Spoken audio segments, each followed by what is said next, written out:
our military. And as I've said before, true national security cannot be achieved through a strong military alone. It requires strong diplomacy. It requires strong intelligence efforts. And above all, it requires a strong economy, fiscal discipline, and effective government. The capability, readiness, and agility of the force will not be sustained if Congress fails to do its duty and the military is forced to accept far deeper cuts, in particular the arbitrary across-the-board cuts that are currently scheduled to take effect in January of 2013 through the mechanism of sequester. That would force us to shed missions and commitments and capabilities that we believe are necessary to protect core U.S. national security interests. And it would result in what we think would be a demoralized and hollow force. That is not something that we intend to do. And finally, I'd like to also address our men and women in uniform and the civilian employees who support them, who I know have been watching the budget debates here in Washington with concern about what it means for them and for their families. You have done everything this country has asked you to do and more. You have put your lives on the line, and you have fought to make our country safer and stronger.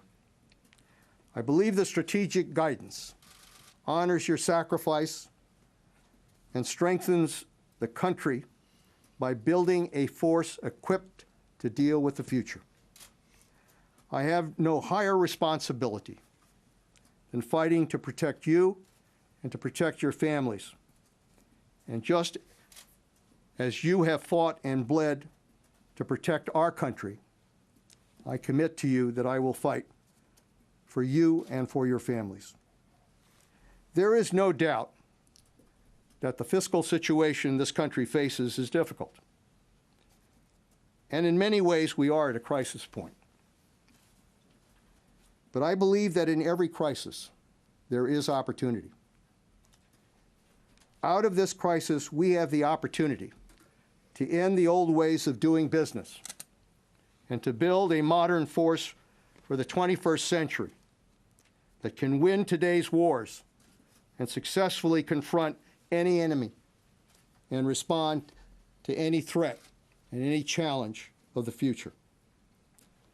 Our responsibility, my responsibility as Secretary of Defense, is to protect the nation's security and to keep America safe. With this joint force, I am confident that we can effectively defend the United States of America. Thank you.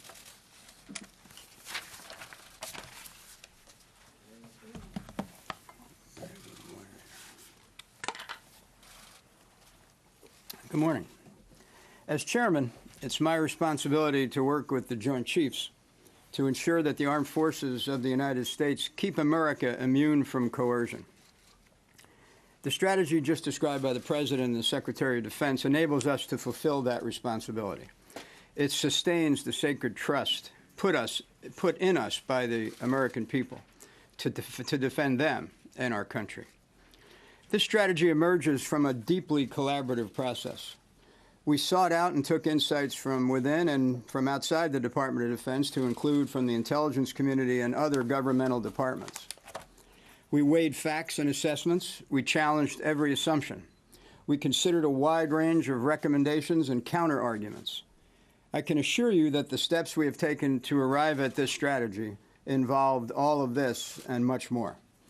This strategy also benefited from an exceptional amount of attention by our senior military and civilian leadership.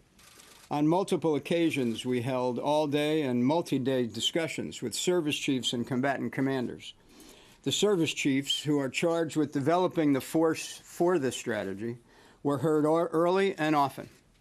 The combatant commanders, charged with executing the strategy, all weighed in time and time again. And we were all afforded extraordinary access to both the President and the Secretary of Defense. Frankly, the breadth and depth of dialogue to arrive at today's strategic choices was both necessary and noteworthy. Today we're here to discuss the broad contours and central choices of this strategy, but this is not the end. Rather, it's a waypoint in a continuous and deliberate process to develop that joint force for 2020 that the Secretary just described. There are 4 budget cycles between now and then. Each of these cycles presents an opportunity to adjust how and what we do to achieve this strategy in the face of new threats, in the context of a changing security environment. It's a sound strategy. It ensures we remain the preeminent military in the world. It preserves the talent of the all-volunteer force. It takes into account the lessons of the last 10 years of war. It acknowledges the imperative of a global, networked, and full-spectrum joint force. And it responds to the new fiscal environment. Though as a learning organization, it's important to note that even if we didn't have fewer resources, we would expect to change. As a consequence, it calls for innovation, for new ways of operating and partnering. It rebalances our focus by region and mission. It makes important investments, as the Secretary noted, in emerging and improving capabilities like cyber and special operations. Now, there's been much made, and I'm sure will be made, about whether this strategy moves away from a force structure explicitly designed to fight and win 2 wars simultaneously. Fundamentally, our strategy has always been about our ability to respond to global contingencies wherever and whenever they occur. This won't change.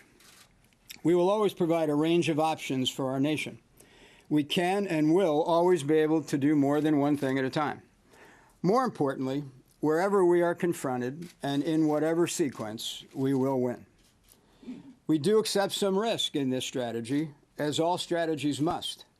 Because we will be somewhat smaller, these risks will be measured in time and in capacity. However, we should be honest. We could face even greater risks if we did not change from our current approach.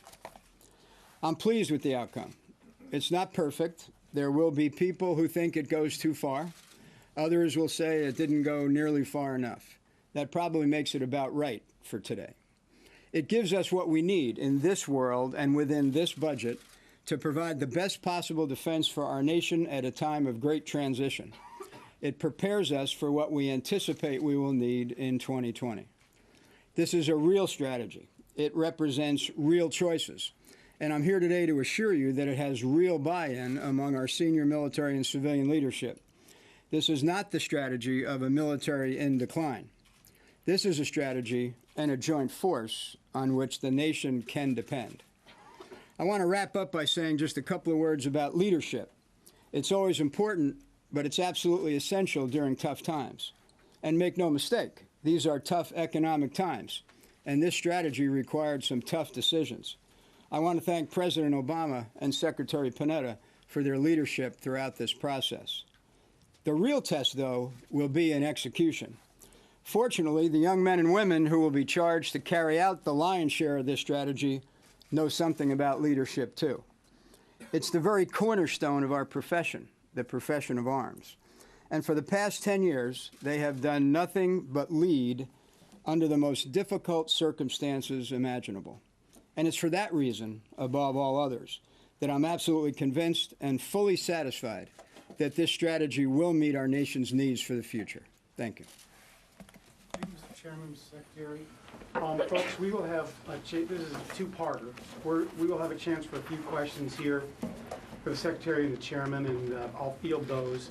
And following that, the process here has been led by the Deputy Secretary of Defense, the Vice Chairman of the Joint Chiefs of Staff, and the Undersecretary of Defense for Policy, all of whom are here.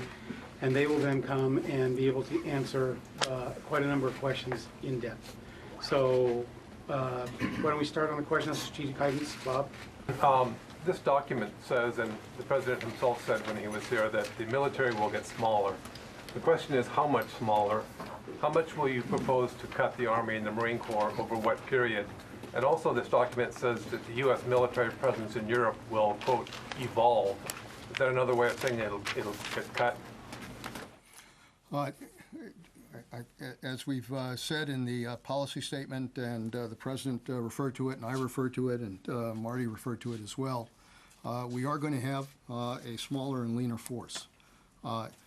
What those numbers are will be part of the budget that will be presented by the President, and at that time, obviously, we'll reveal what those final decisions are as to the exact size. But there's no question that, look, under any circumstances, we were looking at a drawdown as a result of the end of the war, and hopefully what the end of the transition in Afghanistan. But budget constraints require that, in addition to that, we have to develop a smaller and leaner force, but one that has to be more agile, flexible, innovative, and creative. With regards to Europe, you know, we will maintain our commitments with Europe. We'll maintain our Article 5 requirements. We'll be able to deter aggression. We want to build our partnerships there. And one of the things that we've made clear with them is not only are we going to continue our commitments there, but we are going to develop the kind of innovative presence that we think will make clear to Europe and to those that have been our strong allies over the past that we remain committed to protecting them. Could I elaborate on the European one, sir? The strategy talks about a shift to the future, and all of the trends, demographic trends, geopolitical trends, economic trends, and military trends are shifting toward the Pacific. So our strategic challenges in the future will largely emanate out of the Pacific region, also the littorals of the Indian Ocean for that matter. But the point is, so our strategic challenges are shifting, and we have to pay attention to those shifts. But what we do will always be built on the strong foundation of our traditional strategic partnerships, and NATO is chief among them. So this is not a separation in any way from NATO. And we're in dialogue and will be in dialogue with them about what it means. David? Mr. Secretary, I wonder if you could square a statement you made in your remarks.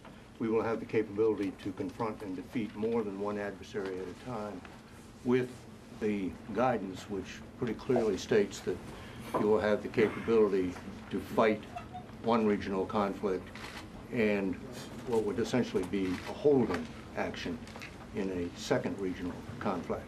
Are those two consistent? You know, I think that the structure for making defense decisions, looking at the past as well as the present, has always been, can the United States confront enemies, aggressors, more than one, and be able to defeat them? That's the key question. Whatever strategic formula you use, that remains the fundamental question. Can we confront and defeat any enemy that faces us? And the answer to that question is, with the joint force that we are creating here, we can. We can confront more than one enemy at a time. The nature of warfare today is that as you engage, you have to look at how you do it, what forces do you use to be able to confront that enemy, what exactly is involved. I mean, the reality is you could face a land war in Korea and at the same time face threats in the Straits of Hormuz. We have the capability with this joint force to deal with those kinds of threats, to be able to confront them and to be able to win. That's what counts. Haven't we just learned for the past 10 years that in Iraq and Afghanistan that you cannot fight to defeat an enemy in two theaters at the same time?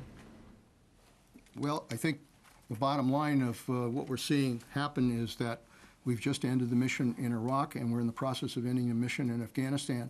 And I think our view is that we've achieved those missions, and we're in the process of achieving those missions. Mr. Secretary? Just one second, please. Yeah, please. Yes.